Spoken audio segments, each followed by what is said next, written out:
नमस्कार विद्यार्थियों, आइए अब हम छठे अध्याय का अभ्यास कार्य देखेंगे। विद्यार्थियों, पहले हम शब्दार्थ देखेंगे। शब्दार्थों में हमारा पहला शब्दार्थ है वाहनानि। ठीक है, ये नपुंसकलिंग का है। वाहनम, वाहने, वाहनानि। तो इसका अर्थ क्या होगा? अनेक वाहन। क्या अर्थ होगा? अनेक वाहन। ठीक है, ठीक इसी प्रकार से करसंति। क्या है? करसंति, जिसका अर्थ होता है जोतते हैं। क्या होगा? जोतते हैं। ठीक है, अगला है चक्रम। चक्रम का अर्थ होता है पहिया। चक्रम का अर्थ क्या होता है? पहिया। और उड्डयते। ठीक है, उड्डयते जो है यह द्विवचन का है, इसलिए यहां क्या हो जाएगा? दो उड़ते हैं।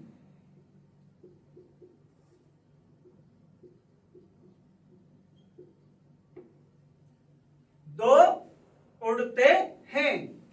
ठीक है, इधर देखते हैं मधुरम। मधुरम का अर्थ होता है मीठा। मधुरम का अर्थ क्या होता है? मीठा। और कन्या, कन्या का अर्थ है लड़की। इस प्रकार से शब्दार्थ हैं वाहनानि, अनेक वाहन, करसंति, जोतते हैं, चक्रम, पहिया, और उड्डयत यानी दो उड़ते हैं। ठीक इसी प्रकार से मधुरम मीठा, कन्या लड़की। ठीक है, आशा करता हूं शब्दार्थ आपको समझ में आए होंगे। अब हम देखेंगे अभ्यास कार्यम। अभ्यास कार्यम में सबसे पहले मौखिक प्रश्न। मौखिक प्रश्न में कंठस्थम कुरुत। तात्पर्य है कंठस्थ कीजिए। कंठस्थ करने के लिए हमें सबसे पहली बार ये तत् शब्द के तीनों लिंगों में, तीनों वचनों में एक रूप दिए हुए हैं। ठीक है, इसके बाद में ये एतत् के और यहां पर इदम के। तो यहां जो हमें रूप दिए हुए हैं ये तत् शब्द के रूप हैं, जिनमें पुल्लिंग, एक वचन, ठीक है, द्विवचन और बहुवचन। ठीक इसी प्रकार से स्त्रीलिंग, एक वचन, द्विवचन और बहुवचन, और नपुंसकलिंग, एक वचन, द्विवचन और बहुवचन। ठीक है, तो देखिए सह, जिसका मतलब होता है वह, यह पुल्लिंग में एक वचन के लिए काम में आता है, जो कि हमने अध्याय में पढ़ा। वह है पुल्लिंग एक वचन। ठीक है, सह का मतलब है तौ, वे दोनों, और ते, वे सब। ठीक इसी प्रकार से सा, ये स्त्रीलिंग का है, वह, ते, वे दोनों, और ता, वे सब। तत्, ये नपुंसकलिंग में आ जाता है, तत् यानी वह, ठीक है, ते, वे दोनों, और तानी, वे सब। ठीक है, इस प्रकार से ये तत् के रूप थे। अब हम बात करेंगे एतत् की। ये किसके हैं? एतत्। ठीक है, एतत् जो है उसके एक वचन, द्विवचन, बहुवचन, स्त्रीलिंग, पुल्लिंग और नपुंसकलिंग। यदि हम यूं चले तो ये लिंग होगा। ठीक है, इस तरीके से चले तो लिंग होगा, और इस तरीके से वचन होगा। एक वचन, द्विवचन, बहुवचन, और पुल्लिंग, स्त्रीलिंग और नपुंसकलिंग। ठीक है, तो देखिए ऐसा है। ठीक है, एतो और एते। तो यहां अर्थ होता है वह और यहां अर्थ होता है यह। तत् का अर्थ क्या होता है? वह। और एतत् का अर्थ क्या होता है? यह। ऐसे एतो एते, ठीक है। यह, ये दो, ये सब, ये पुल्लिंग में हो जाएगा। स्त्रीलिंग में ऐसा, एते, एता, तो यह, ये दो, ये सब। ठीक उसी प्रकार से नपुंसकलिंग में एतत्, एते, एतानि। इसका अर्थ होगा यह, ये दो और ये सब। अब बात करते हैं हम इदम शब्द के रूपों की। किसकी? इदम। इदम का अर्थ होता है यह, और इसके वही तीनों वचनों में और तीनों लिंग के रूप में। तो देखिए, अयम, इमो, इमे। अयम, यह, इमो, ये दो, इमे, ये सब, ये पुल्लिंग के रूप में। स्त्रीलिंग में हो जाएगा इयम, इमे, इमा, यह, ये दो, ये सब, ठीक है। और नपुंसकलिंग में होगा इदम, इमे, इमानी। मतलब है यह, ये दो और ये सब। ये नपुंसकलिंग में होगा। तो ये हमारे मौखिक का प्रश्न है जिनको हमें याद करना है, और याद करने पर हमें तत्, एतत् और इदम तीनों के तीनों लिंगों में और तीनों वचनों के रूप याद हो जाएंगे। इसके बाद में हम देखते हैं लिखिता प्रश्न। क्या है? लिखिता प्रश्न। यहां आप देखोगे उचित विकल्प टिक मार्क, चिन्हम योजित, सही का निशान चिन्हम योजित। तो जो सही विकल्प है उस पर आपको सही का निशान लगाना है। जो उचित विकल्प है उस पर क्या करना है? सही का निशान लगाना है, ठीक है। आइए देखते हैं। तो हमारा पहला प्रश्न है क। कच्छपो। कच्छपो का अर्थ क्या है? कछुआ, दो कछुए और अनेक कछुए। तो कच्छपो यह पुल्लिंग शब्द है जिसमें इसके रूप चलते हैं कच्छप है, कच्छपो, कच्छपा। कच्छप है एक कछुआ, कच्छपो दो कछुए। कच्छपो का क्या अर्थ हो जाएगा? दो कछुए। तो कछुआ, दो कछुए। तो हमारा जो सही उत्तर होगा वह कौन सा होगा? सेकंड वाला हो जाएगा। सेकंड वाला क्या हो जाएगा? सही उत्तर हो जाएगा, ठीक है। इसी प्रकार से ख, कमलानी।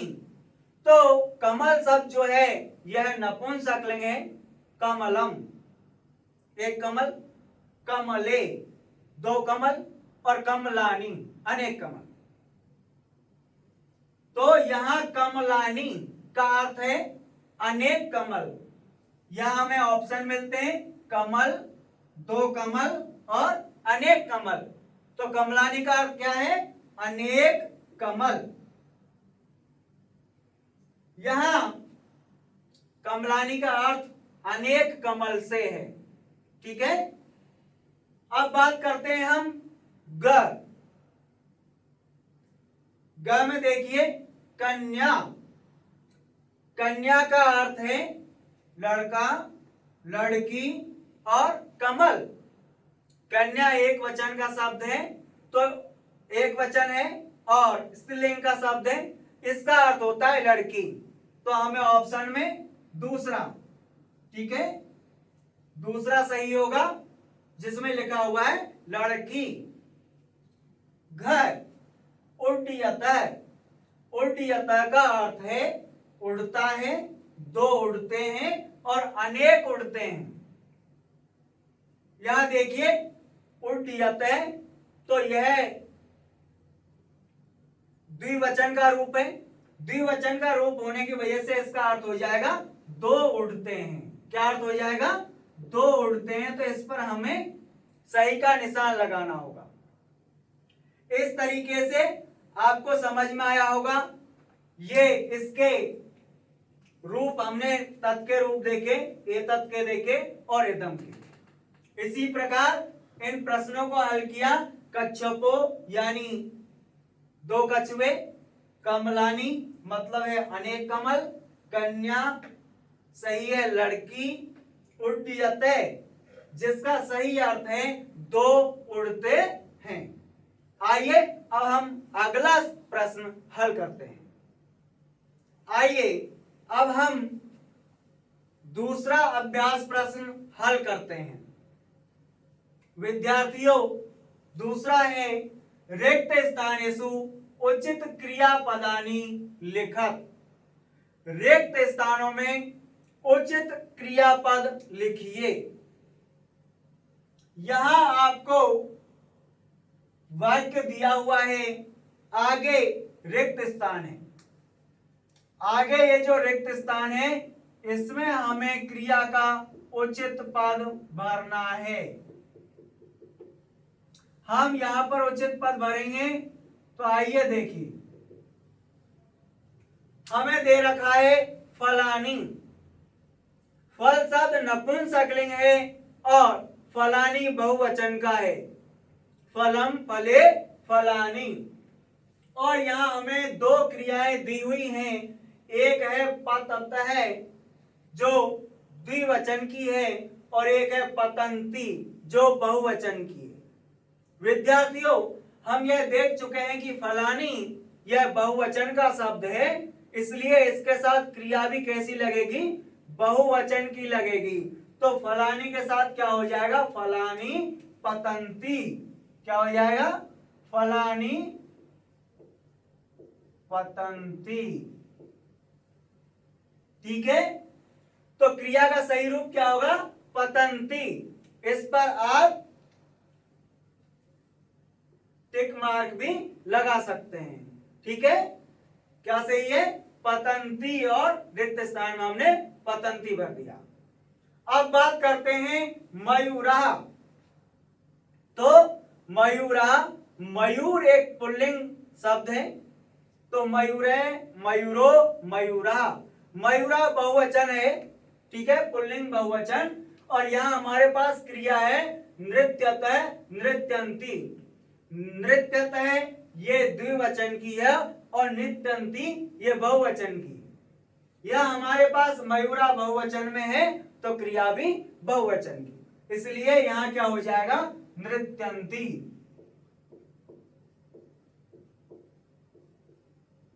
मयूरा नृत्यंती। ठीक है, अब बात करते हैं ग। अम्बा भोजनम। अम्बा जिसका अर्थ है मां। ठीक है, तो यह एक वचन का शब्द है, स्त्रीलिंग है।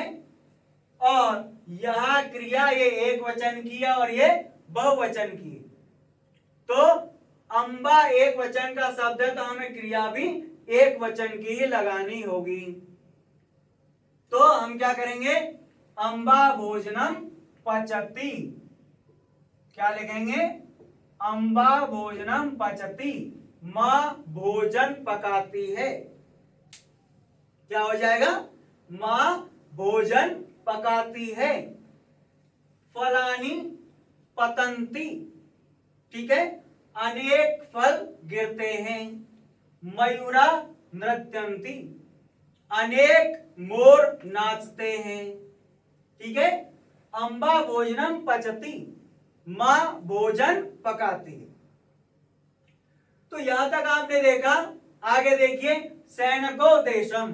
तो जो सैनिक शब्द है, हमें मूल रूप से ध्यान देना है इन शब्दों पर। ये शब्द जो हैं इनका रूप हमें देखना है। इससे हमें पता चल जाएगा कि यह एक वचन है, द्विवचन है, बहुवचन है। यह देखने के बाद में हम यहां से क्रिया लेंगे। और ये जो शब्द हैं ये यदि एक वचन में है तो एक वचन की ही क्रिया लीजिए, द्विवचन में तो द्विवचन की लीजिए और बहुवचन में है तो बहुवचन की। यहां देखिए सैनिको, ये द्विवचन में सैनिक है, सैनिको सैनिका। तो सैनिको देशम। ठीक है, अब द्विवचन तो रक्षति एक वचन की है और रक्षते द्विवचन की है। तो हम क्या लिखेंगे यहां पर? रक्षते। क्या लिखेंगे?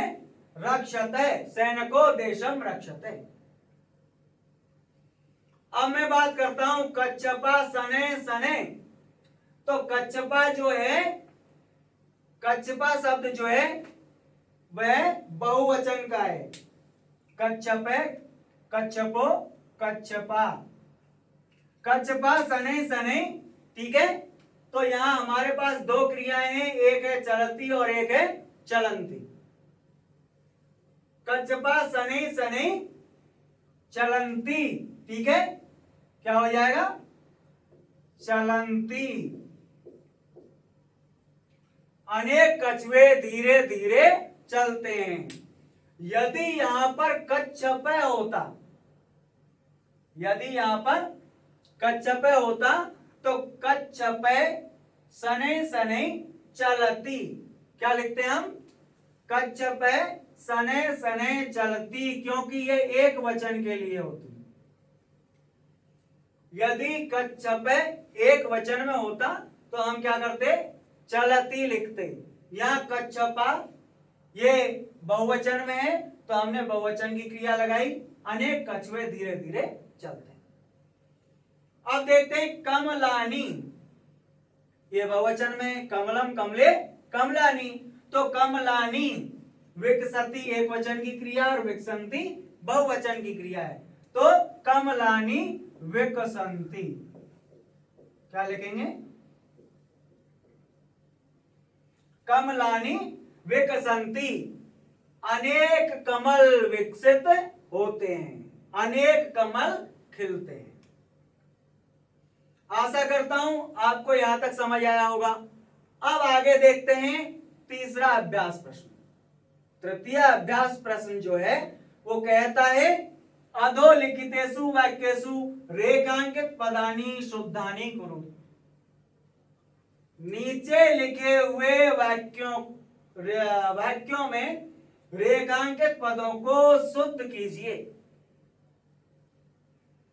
नीचे आपको वाक्य दिए हुए हैं, इनमें ये जो अंडरलाइन है, ये जो रेखांकित पद हैं, ये अशुद्ध हैं। इनको आपको शुद्ध करके लिखना है। हमारा पहला वाक्य है बालको विद्यालयम गच्छति। ठीक है, बालको विद्यालयम गच्छति। अब आप यहां ध्यान दीजिए, यहां गच्छति जो क्रिया है, यह गच्छति क्रिया जो है वो एक वचन की। गच्छति क्रिया किसकी है?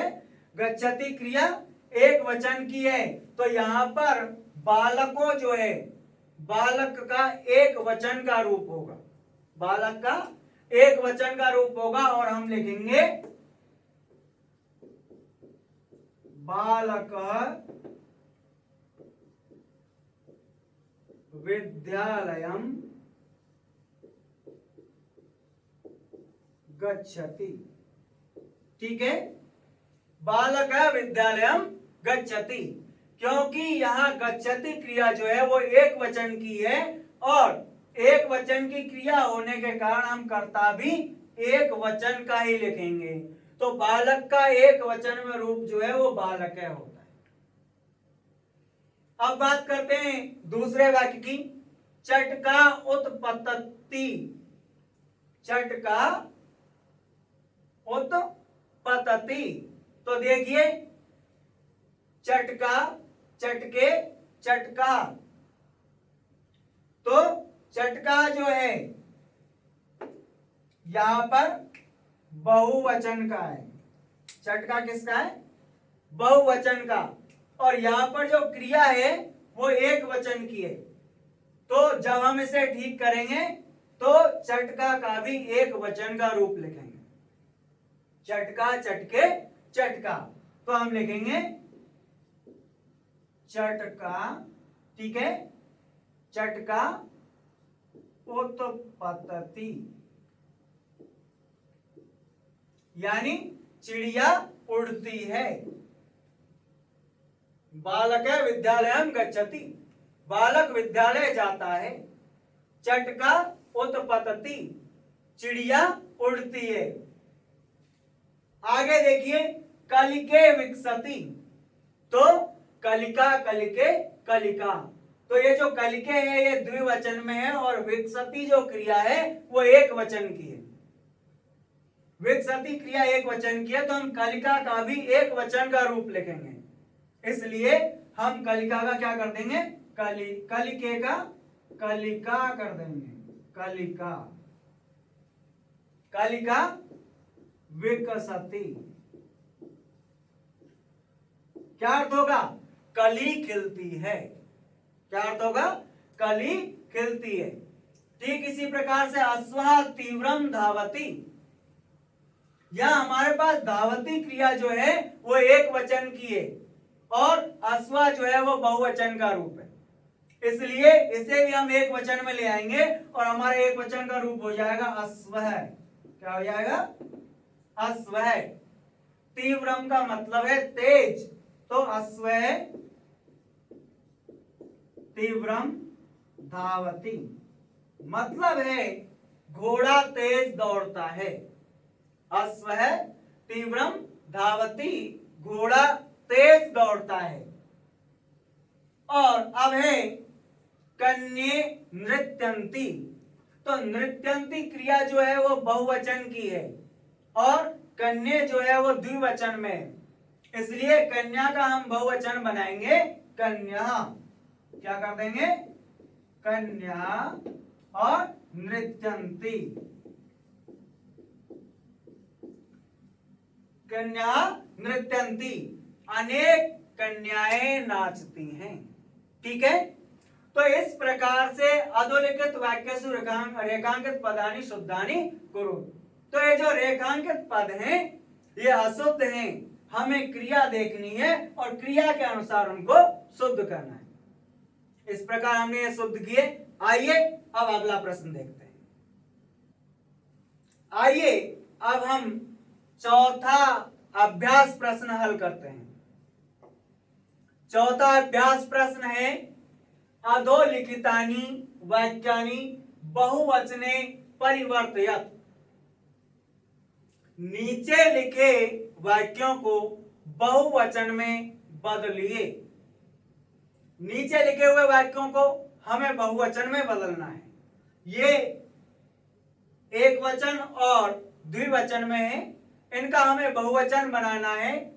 सबसे पहला है क, लिखा है सह पठती।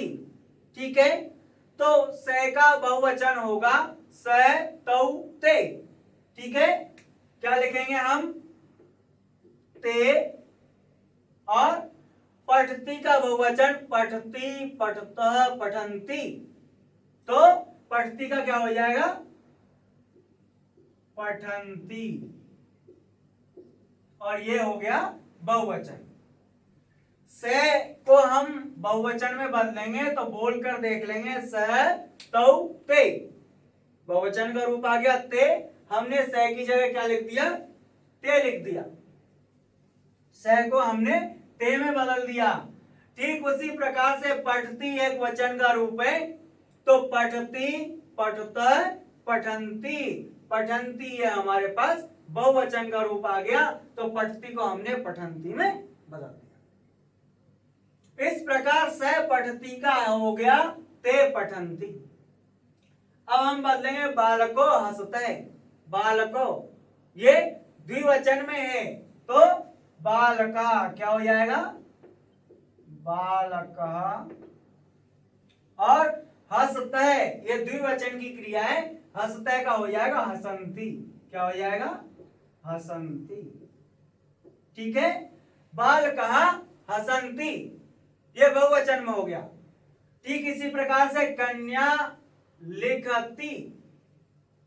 कन्या एक वचन में है और एक वचन की क्रिया लिखती लिखा हुआ है, हम इसे बहुवचन में बदलेंगे तो कन्या, कन्ये, कन्या,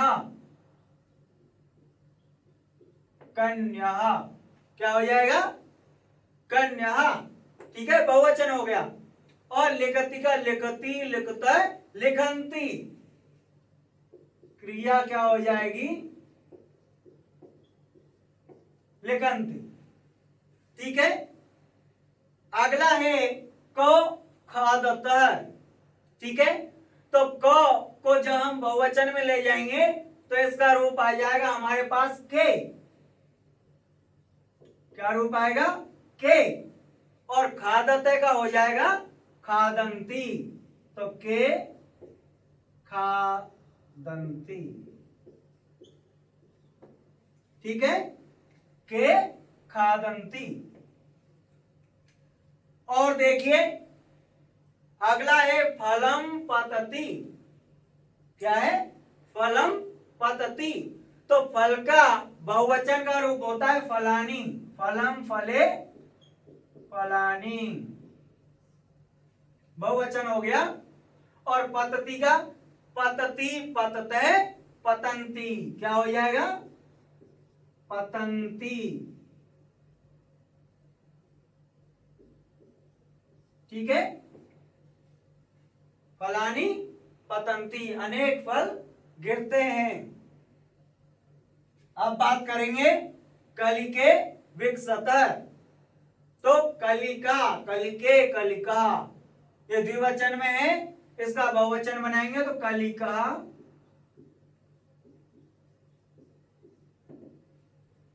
विकसत।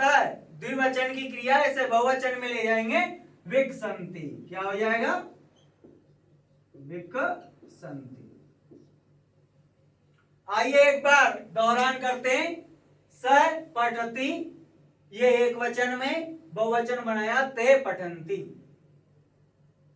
बालको हसते, ये द्विवचन में है, बहुवचन बना दिया बालका हसंती। कन्या लिखती, ये एक वचन में है, कन्या लिखंती बहुवचन। और को खादते द्विवचन, के खादंती बहुवचन। फलम पतति एक वचन, फलानी पतंती बहुवचन। कलिके विकसते द्विवचन, कलिका विकसंती बहुवचन। ठीक है, इस प्रकार से हम वचनों को बदलते हैं। ठीक है, आइए अब आगे देखते हैं।